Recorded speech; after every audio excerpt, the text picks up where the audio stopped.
ইতিহাসের পাতা ঘাটতে গিয়ে নেইমারের ইতিহাস দেখলে আপনি আঁতকে উঠবেন। ফুটবল ইতিহাসের সেরা কামব্যাকের গল্পটি এই মহানায়কের নামেই লেখা আছে। শেষ 5 মিনিটে দুর্ধর্ষ 3 গোলে অবদান রেখে সে বুঝিয়ে দিয়েছিল ফুটবল তার পায়ের জাদু। সেদিন অবাক হয়েছিল মাঠে থাকা হাজার হাজার দর্শক, কোচ, এমনকি সতীর্থ লিওনেল মেসিও। সবাই অবাক হয়ে তাকিয়েছিলেন ব্রাজিলিয়ান এই সুপারস্টারের দিকে। কি হয়েছিল সেদিন? 5 মিনিটে নেইমার কি করেছিল? কেনই বা এই সময়টাকে বলা হয়ে থাকে ইতিহাসের সেরা কামব্যাক? চলুন বিস্তারিত দেখি। উয়েফা চ্যাম্পিয়ন্স লিগের রাউন্ড 16 কোয়ার্টার ফাইনালের লক্ষ্যে মাঠে নেমেছিল পিএসজি বনাম বার্সেলোনা। নেইমার, মেসি, সুয়ারেজের মতো ভাগা ভাগা তারকা থাকতেও প্রথম লেগে পিএসজি 4-0 ব্যবধানে হারিয়েছিল বার্সাকে। অর্থাৎ দ্বিতীয় লেগে বার্সাকে ম্যাচ জিতে করতে হবে 5টি গোল। সবাই হাল ছেড়ে দিয়েছিল। স্বাভাবিকভাবে এমন ব্যবধানে ম্যাচ জিতা সত্যিই অসম্ভব, কিন্তু সেদিন ব্রাজিলের এক নায়ক বলেছিল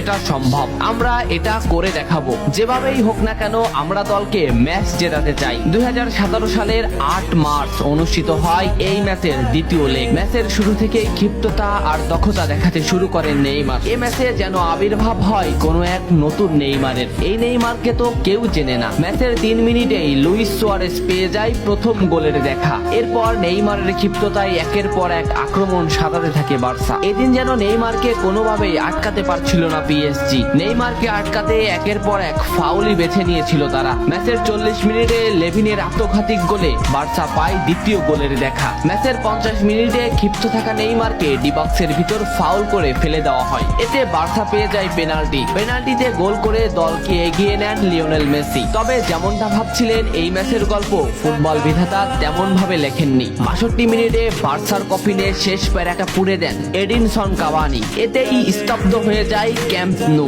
আশা ছেড়ে দেন বার্সা কোচ লুইস এনরিক। শুধু কি তাই, স্তব্ধ হয়ে যান লিওনেল মেসিও। তবে সেদিন একজন দমে যায়নি। নামটা কি কমেন্ট করে জানান। বার্সা গোল হজমের পর লিওনেল মেসি ম্যাচের সম্পূর্ণ দায়িত্ব দেন নেইমারের উপর। আবারও শুরু হলো খেলা। ডি বক্সের বাইরে নেইমারকে ফাউল করে ডি মারিয়া। এই পজিশনে 88 মিনিটে বার্সা একটা ফ্রি কিক পায়। তবে এই ফ্রি কিকের দায়িত্ব নেইমারের কাছে বুঝিয়ে দেন মেসি। শট করেন নেইমার এবং করেন অসাধারণ গোল। এই ফ্রি কিকটা বার্সার ইতিহাসের সেরা ফ্রি কিকের একটি হয়ে রয়েছে। এর 2 মিনিট পর সুয়ারেজকে আঘাত করে পেনাল্টি পায় বার্সা। পেনাল্টি নিতে আসেন নেইমার জুনিয়র। সেদিন বার্সা নেইমারের উপরই আস্থা খুঁজে পেয়েছিল। পেনাল্টিতে অসাধারণ গোল করেন নেইমার। এমন পরিস্থিতিতেও 5 গোল করে ম্যাচ সমতা এনেছে বার্সা। এর কিছু সময়ের পরে চলে আসে সেই মাহিন রক্ষণ। ম্যাচের এই মোমেন্টটা লক্ষ্য করুন। ডি বক্সের কিছুটা সামনে নেইমারের পায়ে বল। নেইমারকে আটকাতে গেল প্রতিপক্ষের একটি খেলোয়াড়, কিন্তু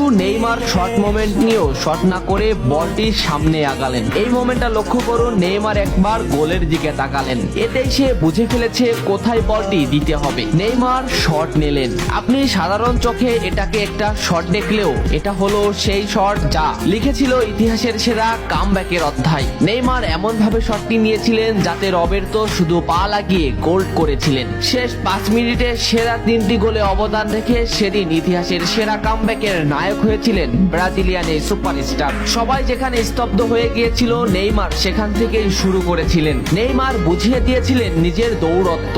ইতিহাসের সেরা কামব্যাকটা বার্সা নেইমারকেই উৎসর্গ করেছিল। এ ম্যাচে নেইমারের পারফরমেন্স ছিল আকাশচুম্বী। মাঠে থাকা দর্শকরা শুধু নেইমারের দিকেই তাকিয়েছিলেন। নেইমার এমনই, যখন জ্বলে ওঠে তখন সব পুড়িয়ে দেয়, সব তছনছ করে ফেলে। ইতিহাসের সেরা কামব্যাকের নায়ক সেদিন পিএসজি কে হারিয়ে বার্সার সমর্থকদের মুখে হাসি ফুটিয়েছিলেন। বার্সা ফ্যানরা কি এদিনের কথা ভুলে গেছে? নেইমারকে ভোলা যায় না। নেইমারের এই অবদানের কথা ভুলতে হলে ফুটবলকেই ভুলতে হবে। ফুটবল আর নেইমার এমনই, এরা আপনাকে কাঁদাবে, হাসাবে, আবার কখনো কখনো অসম্ভবকে সম্ভব করে দিবে। নেইমার সেদিন অসম্ভবকেই সম্ভব করেছিলেন। ভিডিওটা কেমন লেগেছে অবশ্যই জানাবেন। এত সময় সাথে থাকার জন্য ধন্যবাদ। নেক্সট ভিডিও আসছে খুব তাড়াতাড়ি।